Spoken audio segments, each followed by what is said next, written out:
Hi, I'm Daniel Lucas, and welcome to Book 101 New Review. Book 101 is all about the books that I read for the last 40 years. And today I have my special guest. He's a growing content copy and a marketing agency that helps B2B companies build trust and to increase pipeline other than Mr. Greg Digneo. Thank you so much. Welcome to Thank you. Book Thank you so 101. much. Thank you.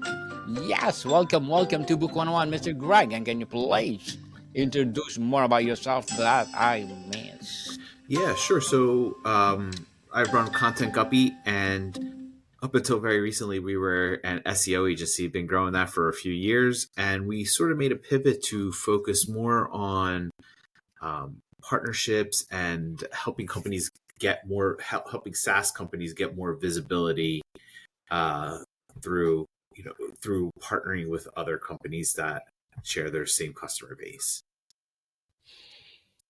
Mr. Greg Digneo, thank you so much for sharing your knowledge and wisdom to the Thank world. you.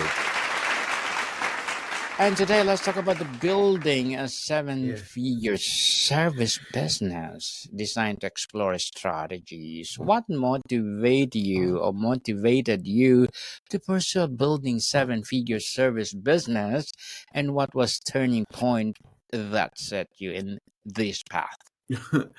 So this is actually my third company in my life.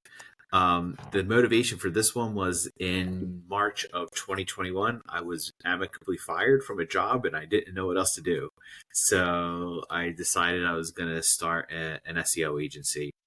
And yeah, so that was the motivation for it. I just didn't know what to do with myself. And I decided that I didn't really want to have another job. And nothing against what I was doing, but it was just sort of, I've been an entrepreneur most of my life, except for a couple brief little stints with working for somebody else. And I decided I was going to go back to my entrepreneurial roots. And that's kind of how this came about. How do you define a successful service business, and what makes the seven-figure milestone significant? Um, define so for me, I've had a successful service business and an unsuccessful one. And I think an unsuccessful service business is where you're burnt out because you do everything. You're working 80 hours a week and you are, doing the design, or you're doing all the writing, and you're doing the sales, and you're doing this and that, and you're wearing all the hats. And there's no systems in place, and there's nothing really to and there's nothing really to say, hey, listen, if I want to take a break for today, then then I can't, then I don't get paid. Like that's unsuccessful. And I've had that, and you can't sustain that for a long period of time. For me, a successful one isn't so much like that it has to be seven figures. It doesn't. What a successful one has to be is there has to be systems in place, so that way you can work, if you want to work 5 hours a week, 10 hours a week, 40 hours a week, the work will still get done.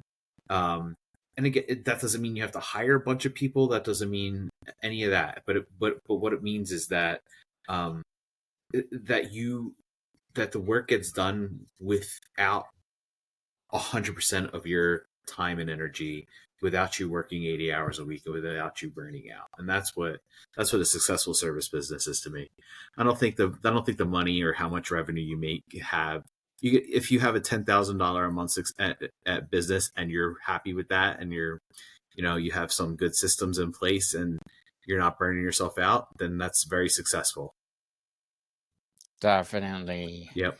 And what are the key difference between scaling a service business and a product-based business to seven figures?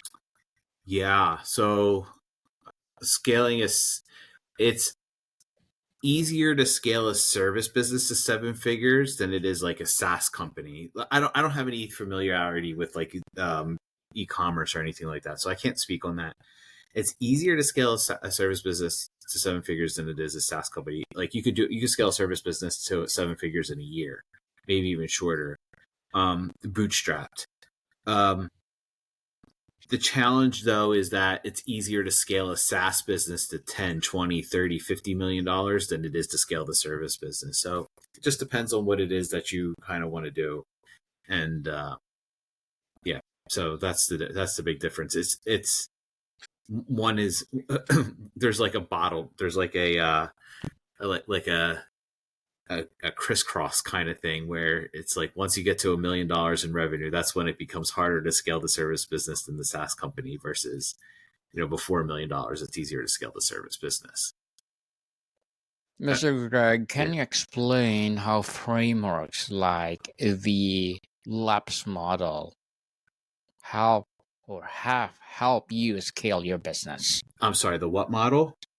Leads, appointments, and presentation sales. Leads, appointments, and then what was the last one? Presentations. Oh, okay. Sales. I never heard of that model. I'm sorry.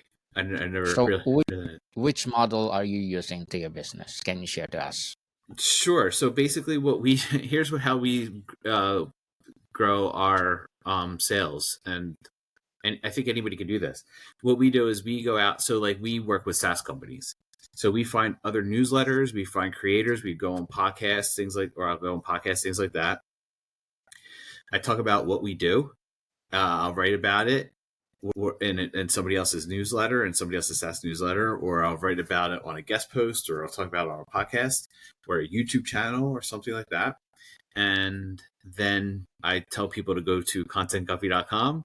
They enter their email address there, and then there's like a little mini funnel, and that's how we book our appointments. And then just from there, we just tell people what we do and how we could help them. And then I'm not really a big sales guy. Like I'm not going to pressure somebody to make a sale, but so we'll just say, hey, listen, this is how we could help you. This is how many leads I think we could get for you, or this is how we could help you increase your visibility. And if they want to hire us, then they hire us. And if they don't, then that's cool too. That's it. That's kind of how we do it. Yeah. Sorry. I don't know if that answers your question. Yes, interesting strategy, Mr. Greg. What's one critical strategy you use to secure high-value clients consistently for your service business? Yeah, we leverage other people's trust, but through partnerships, just like I talked about. So the cool thing about going on somebody's like YouTube channel or somebody's podcast is that you get to borrow somebody's trust. Like your audience is listening to me. They trust you. They have me on. They trust me, and that's kind of how it works. Like that's if I go on a YouTube channel for an accelerator for like a tiny seed or a 500 startups, and I'm on their YouTube channel talking to a bunch of startups, like those startups will trust me because they brought me onto their YouTube channel. And so then those folks get who have money and who have a lot of money to spend on marketing. I've kind of secured like that trust, and then when they go into the phone call or meeting with me, I'm not trying to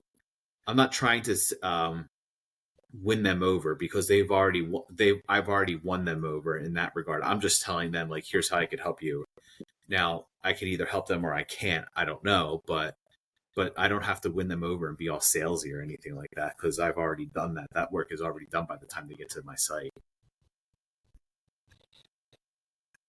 Mr. Greg, what system or process were essential for ensuring consistent service delivery as your business scaled? Yeah, so we don't really have a specific. I don't know if I have a specific process that anybody could use, but I will say like the one thing that we do is we only work with SaaS companies who are in the B2B space, and we up until recently we were only doing SEO. Now we only do partnership marketing. Like that's it. We do one thing for one type of person, and so that allows us to consistently deliver quality to our clients. We don't try to be everything for everybody. Like that's, if you're an e-commerce brand, like we can't help you, or if you're a info product company, we can't help you. But if you're a SaaS company and you're looking for partnerships, then that's how we could help you. What steps did you take to maintain high profit margins while growing to seven figures, Mr. Greg? Oh man. So How is it? so at first my profit margins weren't high, and then they got higher as I got more confident. The best way to have to maintain high profit margins is to constantly have a pipeline of new leads coming in, because you could always say no.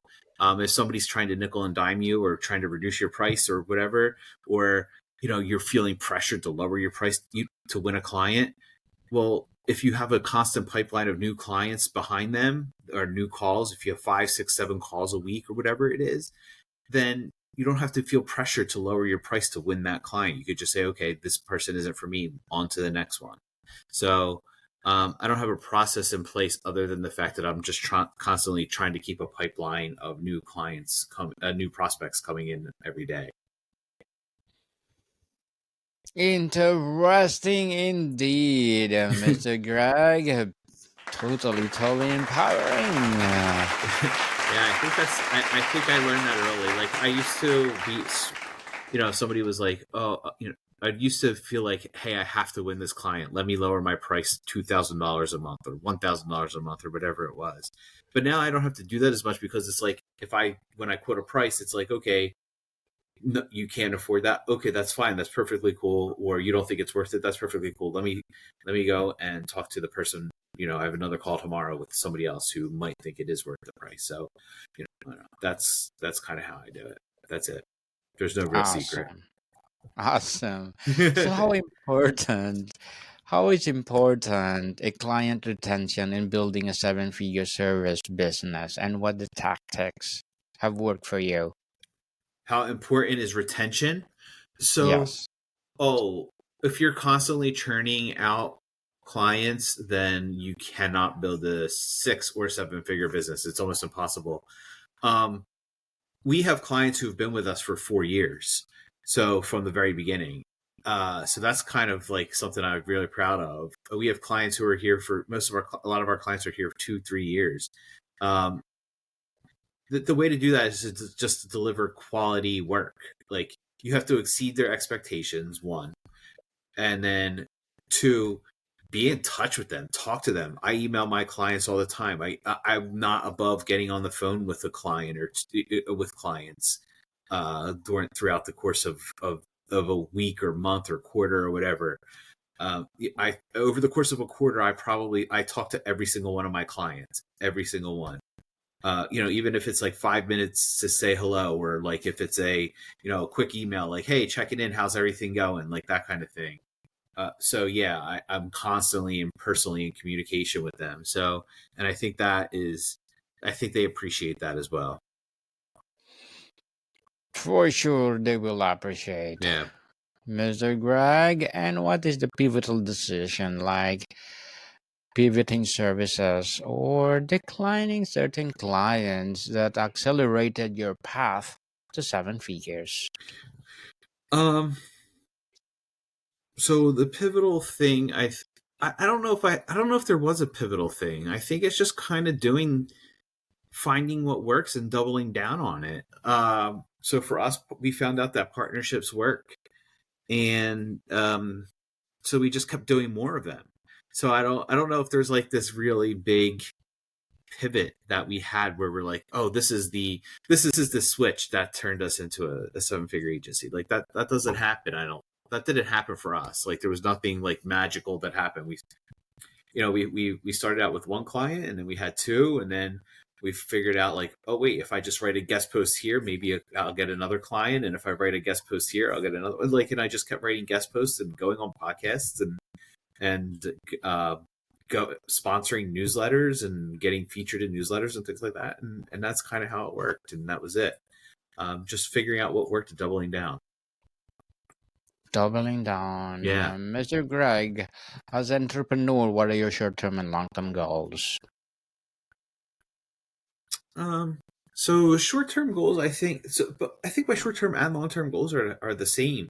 It's just to keep building something that I really love to build with the people that I love building it with. I do have revenue goals and things like that that I want to achieve, but that's more for keeping score. Um, but yeah, it's building things with people that I want to build them with, and that's it. Like that's the number one goal. So, like having something that I'm really proud that I built. Yeah, that's I don't know. I don't know if it's any more. And providing.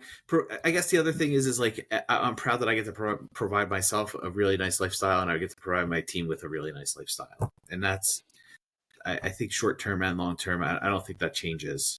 Yeah. Good luck. Good Thank luck to you. your goals, Thank Mr. you. Greg, and looking forward for more success. What will be your piece of advice for those people out there want to be an entrepreneur like you? Um, what's one piece of advice? Get started. Okay, so don't play business. Go like the only thing a business needs is a singular paying customer. If you have like you don't need an LLC, you don't need a bank account, you don't need a fancy website. None of that. None of that makes a business. The only thing you need is a customer. So if you have an idea, write down 20 people who might want to buy that idea or that product or that service from you, whatever it is, and call every one of them up and say, hey, this is what I'm thinking about doing. What do you think? And then if one of those people are going to turn into a customer, and all of a sudden now you're an entrepreneur. So that it's not that much. It's not like if you want to become an entrepreneur, it's not much harder than that. The rest of it is hard, but to become an entrepreneur, that's all you got to do. Find one paying customer to buy something from you. That's it. Yes. Well, thank you for that advice, Yep. Mr. Greg. And can you please recommend a book or books that influence your journey? Yeah. So, built. It's a book called "Built to Sell" by John Warlow. Huge influence on me. It talks all about building systems, and even if you don't want to sell your company, it's a way for you as the CEO or the head of the company to be able to say, "Here's the systems that I have in place where the product or service. I'm not involved in every single facet of the delivery of the service, and so it talks about how to build the systems and how to make sales and all that stuff, and how to hire people and how to train them and how to create operations standard and SOP, um, things like that. So yeah, definitely a book that I highly recommend, and especially if you're building a service business. Thank you for that recommended book, Mr. Greg. And what feedback have you received from clients or peers about the impact of your seven-figure business model? uh Clients, I get a lot of feedback because they they want to make sure that when they spend their money with us that they're getting what they get. So I get a lot of feedback from clients. Most of it is good. Every now and again you mess up, but that's cool. That it happens. Um, for my peers, I don't know, nothing much. I don't, like a lot of them are on my newsletter and appreciate the free stuff that we give them, like the free content. But beyond that, I mean, it's mostly like client feedback, and I would say 90% of the feedback that we get is positive. So I'm proud of that. Definitely Yeah, be proud of it, yeah. Mr. Greg. And before we wrap up our discussion for today, I'm inviting you to please do listen to my other podcast, people. My other podcast, because my abstract essay is already in fifth season, abstract poetry in second season, and my book 101 review in fifth season too, comedy 101 in second season, and my food 101 in fifth season as well, geography 101 in fourth season, and my baby podcast law 101 and mental health 101, love letters in third season, and movie 101 review and music 101 in fourth season, and science 101 and sex 101 in its first season. Please listen to them wherever you listen your podcast. So, Mr. Greg, what is one of your piece of recommendation you'd give to someone starting their journey to build a 7-figure service business?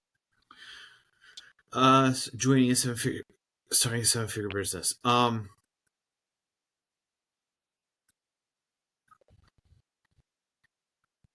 Create a product or service that allows you to get to 7 figures. Some services you're going to create, some services you could create aren't going to get you there. But so like if you have like a $100 a month kind of service, it's going to be very hard to get to 7 figures. If you have a $5,000 a month service, it's going to be much easier. So make sure that the product or service make sure the service you create or the service that you're selling is allows you to get to that scale. Indeed. And what leadership qualities or skills were crucial for managing a growing team in your 7-figure business? Oh, gosh. Don't I tend to delegate, and then I try to let people solve their problems. Like I'm more of a coach than I try to coach my team members and things like that. Like if somebody comes with me with a problem, I don't try to solve it for them. I let them solve it. I mean, I'll help them or whatever if I can, but yeah, I want them to solve you want to let people take ownership of their job, and so you want to let people solve the problems that they come up with every day. If you get in the habit of solving other people's problems and putting out fires, you're just going to do that all day long. So make sure that the team knows that they're empowered to fix things or they're empowered to do things. And yeah, so that's the biggest piece of advice I would have. That's the biggest leadership tactic that I find. I don't know if it's a good one or not, but that's what I find works for us. Is I just let people solve their own problems. Totally empowering, Mr. Yep. Greg Digneo. Thank you so much for sharing your knowledge and wisdom to the world. So can you please invite our listeners to support your business, your advocacy, or whatever projects that you're doing right now? Yeah, so if you go to contentcompany.com, enter in your email address, and yeah, you can get playbooks and show you how to get more sales. Yes, people, let's support Mr. Greg Digneo, because if you support him, for sure, more and more empowering business to come. So, Mr. Greg, thank you so much for your time. Thank you. More to come, people. See you soon.